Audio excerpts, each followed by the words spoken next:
Praise the Lord. கர்த்தருடைய நாமம் மகிமைப்படுவதாக. இன்றைக்கான ஜீவனுள்ள வார்த்தை ஆதியாகமம் 28:15. நான் உன்னோடு இருந்து நீ போகிற இடத்திலெல்லாம் உன்னை காத்து இந்த தேசத்துக்கு உன்னை திரும்ப வர பண்ணுவேன். நான் உனக்கு சொன்னதை செய்யும் அளவும் உன்னை கைவிடுவதில்லை. அல்லேலூயா. அற்புதமான வசனம், ஒரு அருமையான வசனம்.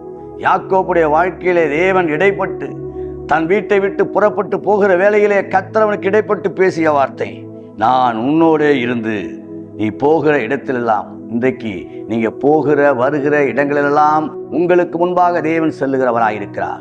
உங்களோடு இருந்து உங்களை பலப்படுத்தி உங்களை காத்து உங்கள் தேவன் உங்கள் தேவைகளெல்லாம் சந்தித்து உங்களை சிறப்பாக்கி மேன்மைப்படுத்தி காத்து அல்லேலூயா மறுபடியும் உங்களை தேசத்துக்கு வர பண்ணுவார். நீங்கள் ஒருவேளை பல உங்கள் தேசத்தை விட்டு வெளிநாடுகளில் இருக்கலாம். கர்த்தர் சொல்கிறார், உங்களோடு இருந்து நான் காப்பேன், சொன்னதை செய்யும் அளவு உன்னை கைவிட மாட்டேன் என்று கர்த்தர் சொல்கிறார். அன்பின் பரலோக பிதாவே, பரலோகத்தின் தேவனே, இந்த வேலைக்காக நன்றி செலுத்துகிறோம் ஆண்டவரே. இந்த வசனம் ஒரு அற்புதமான வசனத்தை நீங்கள் கொடுத்திருக்கிறதுக்காய் நன்றி. இந்த நாளிலே எங்களோடு இருக்கிறீர், நாங்கள் போகிற வருகிற இடங்களெல்லாம் இருக்கிறீர் ஆண்டவரே. எங்களை காப்பாற்றுகிறீர், எங்களை ஆசீர்வதிக்கிறீர். ஆசீர்வதித்து மேன்மைப்படுத்துங்க. நாங்கள் நினைத்திருக்கிற காரியங்களாக இன்றைக்கு கைக்கூடி வருவதாக கர்த்தர் அப்படி செய்ய போறதுக்காக நன்றி. இயேசுவின் நாமத்தில் ஜெபிக்கிறோம் நல்ல பிதாவே. ஆமென், ஆமென்.